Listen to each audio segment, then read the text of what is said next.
നമസ്കാരം, ഏവർക്കും സഹകാരി raise പ്ലസിന്റെ finding the root സീരീസിലേക്ക് സ്വാഗതം. നമ്മൾ ഇന്ന് ഡിസ്കസ് ചെയ്യാൻ പോകുന്നത് 2025 നടന്ന 68/2025 കാറ്റഗറി കോഡായിട്ട് വരുന്ന ഒരു 10th ലെവൽ എക്സാമിന്റെ ക്വസ്റ്റ്യൻ ആണ് നമ്മൾ ഇന്ന് നോക്കുന്നത്.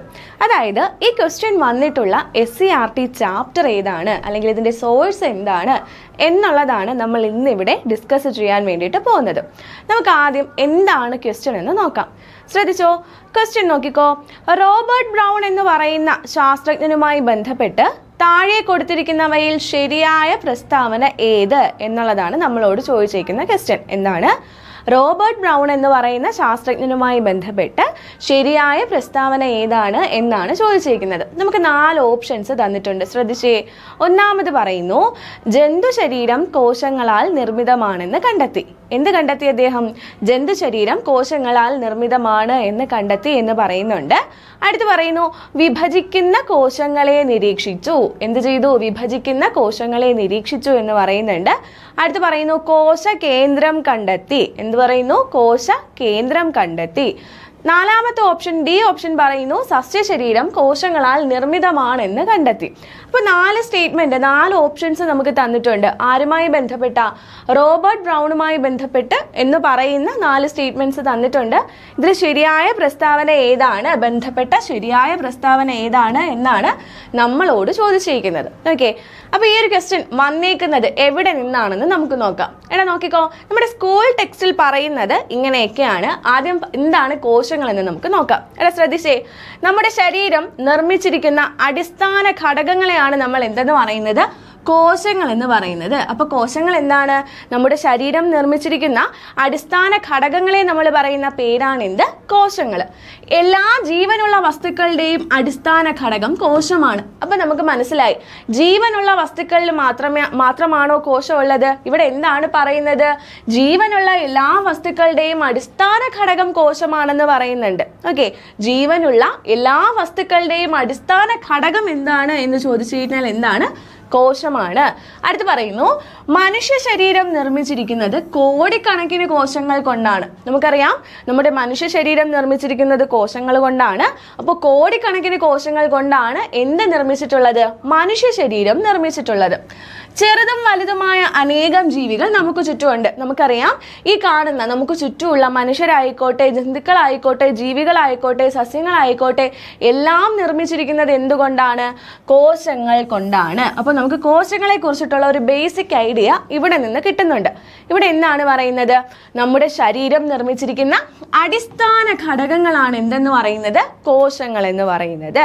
അടുത്ത് പറയുന്നു, ജീവനുള്ള എല്ലാ വസ്തുക്കളുടെയും അടിസ്ഥാന ഘടകം എന്ന് പറയുന്നത് എന്താണ്? കോശങ്ങളാണ്. അതുപോലെ മനുഷ്യ ശരീരം നിർമ്മിച്ചിരിക്കുന്നത് ഒരു കോശം കൊണ്ടാണോ? അല്ല, കോടിക്കണക്കിന് കോശങ്ങൾ കൊണ്ടാണ് എന്ത് നിർമ്മിച്ചിട്ടുള്ളത്? മനുഷ്യ ശരീരം നിർമ്മിച്ചിട്ടുള്ളത് എന്നിവിടെ പറയുന്നുണ്ട്. അടുത്ത് പറഞ്ഞു, നമുക്ക് ചുറ്റും എന്തുണ്ടടാ? ജീവനുള്ളതും ജീവനില്ലാത്തതുമായിട്ടുള്ള വസ്തുക്കളുണ്ട്. അതുപോലെ തന്നെ മനുഷ്യരുണ്ട്, മൃഗങ്ങളുണ്ട്. അങ്ങനെ നമുക്ക് ചുറ്റുമുള്ള എല്ലാ ജീവനുള്ള വസ്തുക്കളും അവയുടെ അടിസ്ഥാന ഘടകം എന്ന് പറയുന്നത് എന്ത് തന്നെയാണ്? കോശം തന്നെയാണ്. അവയുടെ ശരീരം നിർമ്മിച്ചിരിക്കുന്നതും എന്തുകൊണ്ടാണ്?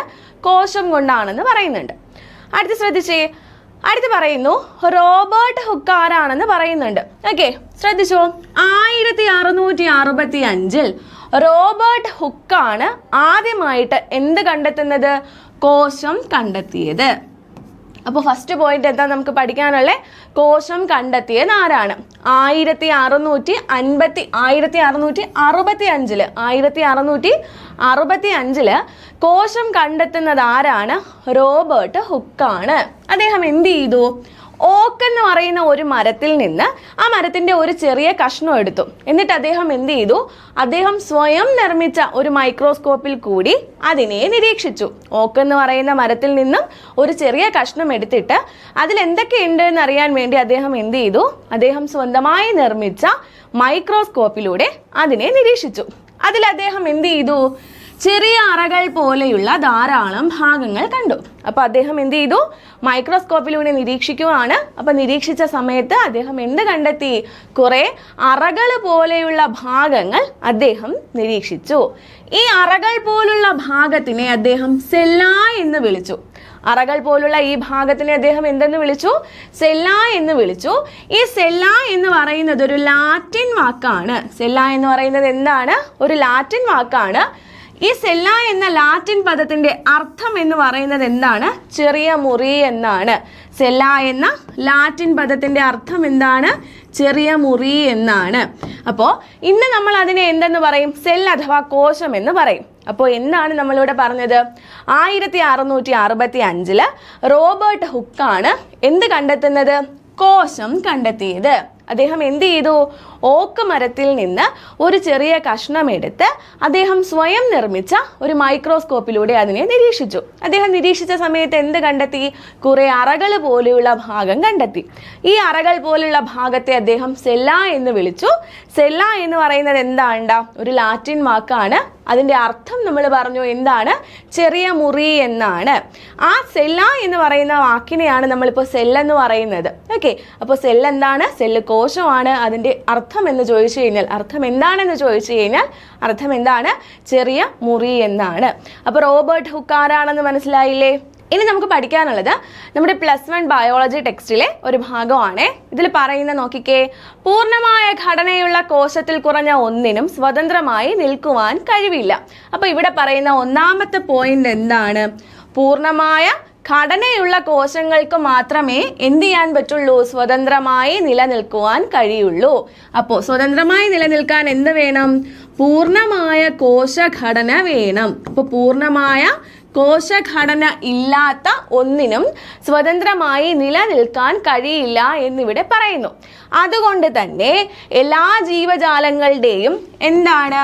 അടിസ്ഥാനപരവും ജീവധർമ്മപരവുമായ അടിസ്ഥാനപരവും ഘടനാപരവും അടിസ്ഥാനപരവുമായിട്ടുള്ള എന്താണ്? അടിസ്ഥാന ഘടകമാണ് എന്തെന്ന് പറയുന്നത്? കോശം എന്ന് പറയുന്നത്. ശ്രദ്ധിച്ചേടാ, ഇവിടെ പറയുന്നു പൂർണ്ണ ഘടനയുള്ള കോശത്തിൽ കുറഞ്ഞ ഒന്നിനും സ്വതന്ത്രമായി നിലനിൽക്കുവാൻ കഴിവില്ല. അതിനാൽ എല്ലാ ജീവജാലങ്ങളുടെയും ഘടനാപരവും ജീവധർമ്മപരവുമായ അടിസ്ഥാന ഘടകമാണ് എന്തെന്ന് പറയുന്നത്? കോശം എന്ന് പറയുന്നത്. എല്ലാ ജീവജാലങ്ങളുടെയും ഘടനാപരവും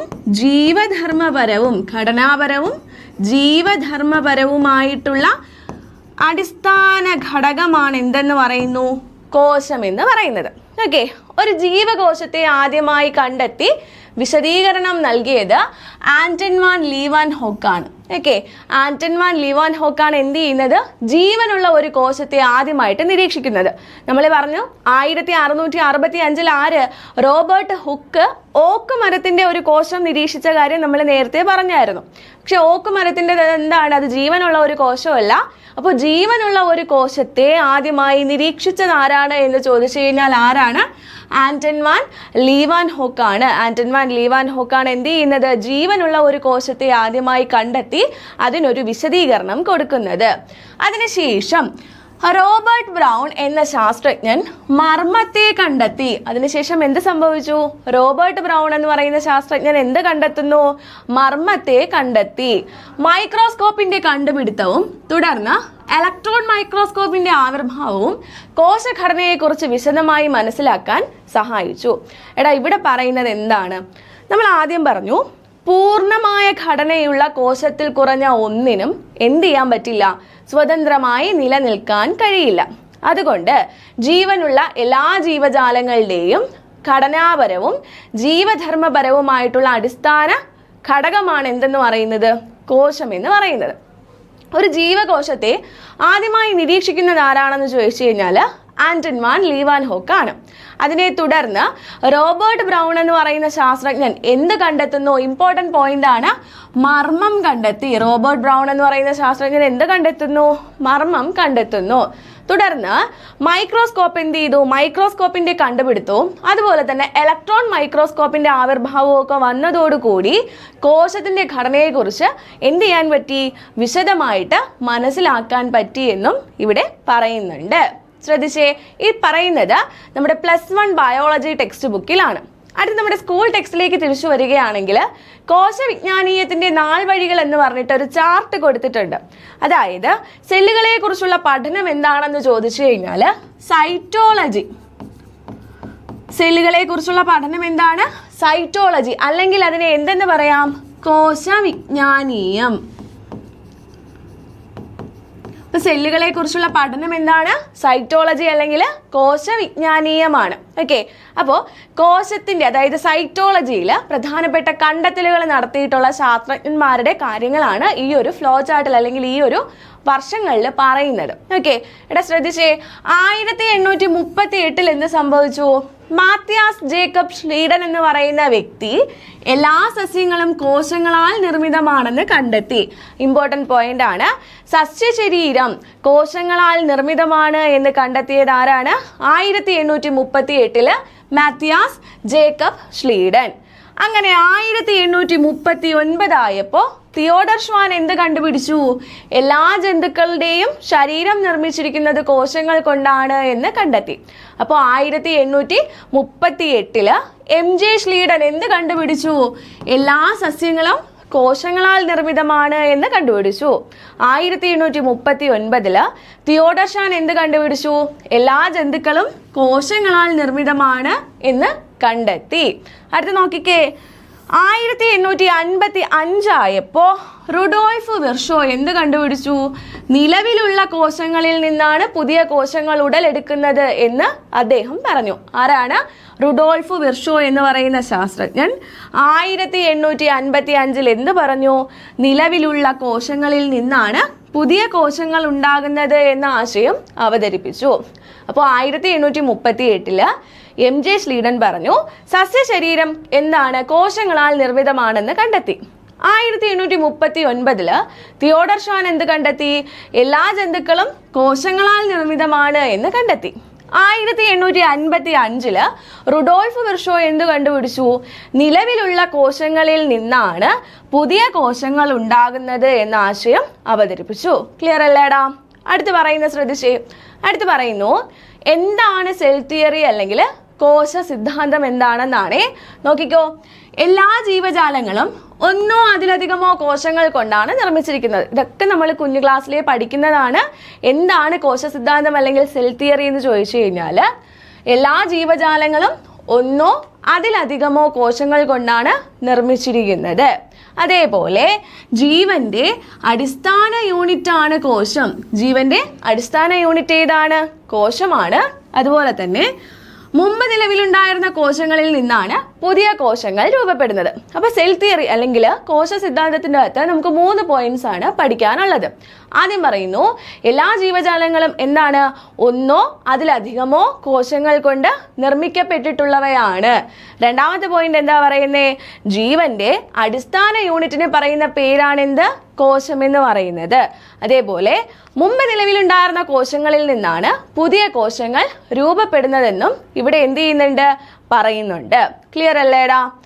ഓക്കെ, ഇത് വന്നിട്ടുള്ളത് നമ്മുടെ 6ാം ക്ലാസ്സിലെ 6ാമത്തെ ചാപ്റ്റർ ആയിട്ടുള്ള ജീവന്റെ കുഞ്ഞറകൾ. ഓക്കെ, 6ാം ക്ലാസ്സിലെ ബേസിക് സയൻസിൽ ജീവന്റെ കുഞ്ഞറകൾ എന്ന് പറഞ്ഞിട്ടൊരു ചാപ്റ്റർ ഉണ്ട്. ഈ ചാപ്റ്ററിൻ്റെ അകത്താണ് ഇത്രയും കാര്യങ്ങൾ പറഞ്ഞിരിക്കുന്നത്. അപ്പോൾ നമ്മൾ SCERTയിലെ ഫാക്ട് എന്താണെന്ന് നോക്കി, അതുപോലെ തന്നെ +1 ബയോളജി ടെക്സ്റ്റ് ബുക്കിൽ എന്താണ് നമ്മുടെ കോശത്തെക്കുറിച്ച് പറഞ്ഞിരിക്കുന്നതെന്ന് നോക്കി. ഇനി നമുക്ക് നമ്മുടെ ക്വസ്റ്റ്യനിലോട്ട് തിരിച്ചു വരാം. നമ്മുടെ ക്വസ്റ്റ്യൻ എന്തായിരുന്നു? റോബർട്ട് ബ്രൗൺ എന്ന ശാസ്ത്രജ്ഞനുമായി ബന്ധപ്പെട്ട് താഴെ കൊടുത്തിരിക്കുന്നവയിൽ ശരിയായ പ്രസ്താവന ഏതാണ് എന്നാണ് ചോദിച്ചിരിക്കുന്നത്. ഓക്കെ, എടാ അദ്ദേഹം റോബർട്ട് ബ്രൗൺ എന്താണ് കണ്ടെത്തുന്നത്? കോശകേന്ദ്രം കണ്ടെത്തി. അപ്പോൾ കോശകേന്ദ്രം കണ്ടെത്തിയത് ആരാണ്? റോബർട്ട് ബ്രൗൺ ആണ്. അപ്പോൾ റോബർട്ട് ബ്രൗണിനെ കുറിച്ച് നമ്മുടെ ടെക്സ്റ്റ് ബുക്കിൽ പറഞ്ഞിരിക്കുന്ന കാര്യങ്ങൾ എല്ലാവർക്കും മനസ്സിലായി കാണുമെന്ന് വിചാരിക്കുന്നു. ഓക്കെ അല്ലേടാ? അപ്പോൾ നമ്മൾ എന്താണ് കോശങ്ങൾ എന്ന് പറഞ്ഞു. എടാ, അപ്പം നമ്മൾ എന്തൊക്കെയാണ് നമ്മുടെ ടെക്സ്റ്റ് ബുക്കിൽ പറഞ്ഞിട്ടുള്ളതെന്ന് വ്യക്തമായിട്ട് പറഞ്ഞിട്ടുണ്ടായിരുന്നു. കോശങ്ങൾ എന്താണെന്ന് പറഞ്ഞു, റോബർട്ട് ഹുക്ക് ആരാണെന്ന് പറഞ്ഞിട്ടുണ്ട്. അതുപോലെ SCERT +1 ടെക്സ്റ്റ് ബുക്കിൽ വ്യക്തമായിട്ട് റോബർട്ട് ബ്രൗണിനെ കുറിച്ച് പറയുന്നുണ്ട്. എന്താണ്? മർമ്മം കണ്ടെത്തി. ആരാണ്? റോബർട്ട് ബ്രൗൺ ആണ് മർമ്മം കണ്ടെത്തി എന്ന് പറയുന്നുണ്ട്. പിന്നെ നമ്മൾ നമ്മുടെ ഈ സൈറ്റോളജിയുമായിട്ട് ബന്ധപ്പെട്ടിട്ടുള്ള കുറച്ച് വർഷങ്ങളും അതുമായിട്ട് ബന്ധപ്പെട്ടിട്ടുള്ള ശാസ്ത്രജ്ഞന്മാരുടെ കാര്യവും പറഞ്ഞു. ഓക്കെ, അപ്പോൾ ഈ ഒരു ക്വസ്റ്റ്യൻ വന്നിരിക്കുന്നത് എവിടെ നിന്നാണ് എന്നുള്ള കാര്യം നിങ്ങൾക്ക് വ്യക്തമായി മനസ്സിലായി എന്ന് വിചാരിക്കുന്നു. അപ്പോൾ ഇന്ന് പഠിച്ച കാര്യങ്ങളെല്ലാം എല്ലാവരും കൃത്യമായിട്ട് പഠിക്കുക. പുതിയൊരു സെഷനിൽ നമുക്ക് വീണ്ടും കാണാം. താങ്ക്